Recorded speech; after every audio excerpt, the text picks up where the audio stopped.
Қайырлы күн, құрметті көрермендер. Сіздермен бірге Заң Лайф арнасының жариялайық бағдарламасы. Біз қазіргі таңда Алматы облысы Жамбыл аудандық полиция басқармасына келген болатынбыз. Келуіміздің себебі біздің арнамыздан көмек сұрап келген жәбірленушілердің құқықтары бұзылып жатқанын естідік. Және сол тұрғыда адвокат Тілеужан Кішкенебаевтан біле кетейік. Біздің Жамбыл ауданының полиция басқармасында бірнеше істеріміз бар. Созбалаңға салынып, осы уақытқа дейін жұмыс жасалмай жатқан. Одан бөлек қазіргі 3 жәбірленушінің қатарынан қазір келіп отыр, өздерінің құқықтары бұзылғанын.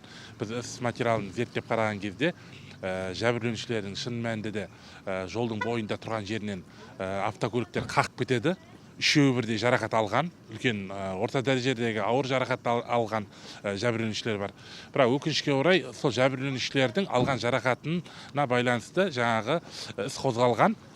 Сол жерде жаңа кінәлі адамдарға, кінәлі адамның іс әрекетіне қарай эксперимент дейді, тергеу экспериментін жасалған. Сол кезде жаңа адам жер жатқан, сол адамды тоқтауға мүмкіншілік болмаған деген эксперименттер сондай қорытынды беріп отыр екен. Бұл жерде адам тұрып тұрған, жолдың бойында тұрған адамды қақып кетіп отыр. Осы жерде тергеу амалдары бұрмалаушылыққа жасап отыр. Яғни сарапшыларға бұрмалаушылық жаңа жауаптар, бұрмалаушылық сөздер жеткізілген. Сарапшы сол жерде жатқан адамға қатысты қорытынды берген. Қорытындысы дұрыс емес, заңсыз берілген. Біз қазір осы бойынша полиция басқармасына келіп, қазір басшыларына кіремін. Қазір анықтаймыз, неге ондай бұрмалаушылық болып жатқанын, неге сараптама қорытындысы, неге дұрыс берілмей жатқанын, және де мына ол жерде бір адамға қатысты сараптама жасалған, ал қасында 2 адамға қатысты ешқандай сараптама жасалмаған. Оған неге жасалмаған, бәрін анық-қанығын білу үшін қазір полиция басқармасының тергеушілеріне сұраймыз, және де басшыларына да болсын бәрін нақтылап әрекеттерін анықтайтын боламыз. Біздің басқа хабарласқан? Міне қазір түсінбей түсіріп жатыр бәрін. Мен ең басты келдім. Начальный рободан қашып жүр қазір менен. Осылай мен қабылдадым оны. Начальный робода мені шақыртқан, келсін деп. Енді өзі қашып жүр міне. Мен жаңа айттым хабарлама келгенімді. Бірақ шақырмай отыр, келмей отыр. Сонымен келе ма, келмей ма? Келмейтін болса айт келмейді, мен кете берем қайтқа. Выезда болса келеді. Біз Алматыдан келіп тұрмын, міне выезд осы іші шығар көп болса. Мен бүгін келдім Поқорынан. Құжатты қарады, 1,5 сағат рейд-гаиде отырдық. Құжат табылған жоқ. Қағаз жүзінде сызылған схемалар табылған жоқ. Мен ол кісілерге бірауыз ескерттім. Начальствоны күтіп отырмын рободада. Қазір рободың начальствосы мера принимать етпесе, үстіне арыз шағым жазамын, прокуратураға да жазамын. Начальстволар дұрыс қоласына жұмысшылары дұрыс жұмыс істей алмайды деген ақпарат сол болып тұр. 1,5 сағаттың ішінде адам баласы құжат қалай дайындайды? Вот сол ақпарат маған. Бүкіл сотрудник машинесін тексерді, жоқ құжаттар. Олар менде жоқ құжат дейді. Анаған жоқ дейді құжат. Ал кімге сілтеуі мүмкін? Біз жаңа Жамбыл ауданының полиция басқармасының бастығына жолығуға келгенбіз. Өзінің орында, жұмыс уақытында орында жоқ екен. Айту бойынша бір жер кеткен деді, қайға кеткен өздері де білмейді. Мен соны тез арада шақыртуын, мен жолығатынды хабарлап айтқанмын. Дежуркілер соны шақыртқан. Келген, енді келді, бастық кіріңіз деген кезде, мен кіріп жатқан кезде тағы мені көрді де қашып кетті.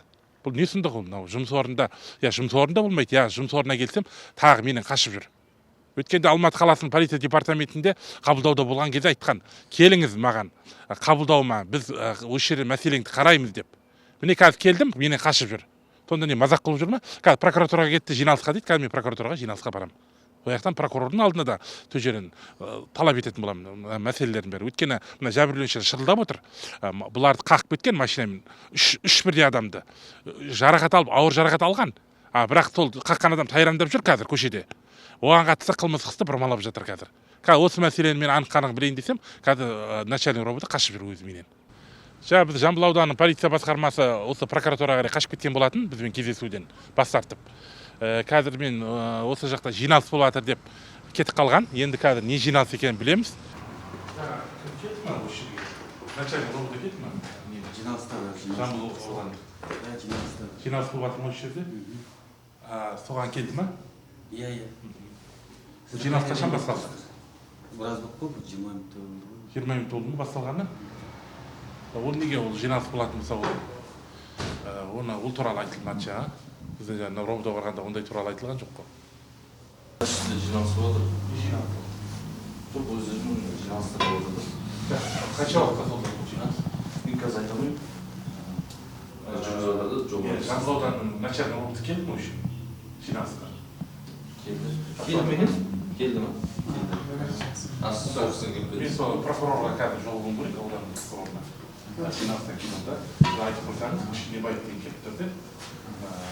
Сол прокурорға жолығуға, бірақ начальный орынды кетіп қалмасын.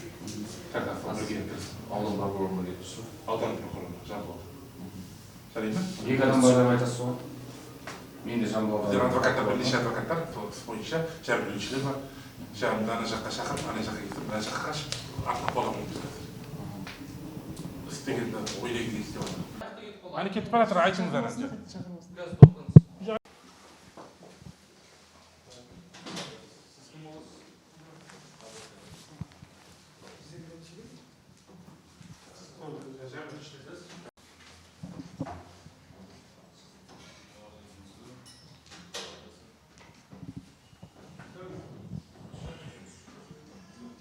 Делар бар ғой. Прокурор білмейді де шығар ол делар. Арнайы жасалған ба не осындай? Бәрі ауданға мен барып келіп отырмын ғой, ешқандай жоқ қой. Жоқ, ондай жоқ. Департаментке, ДВД-ға да барып отырмын мен. Ояқта да бұндай проблема жоқ ояқта. Неге кейін тартып жатсыңдар адамдардың бәрін қабылдауға? Жұмысты да осылай істейсіңдер ғой, біз келмейтінбіз ояққа. Мынаған бір айтсаңыз. Жұмыс істей алмайсыңдар, еще келіп тағы мынандай не жасайсыңдар.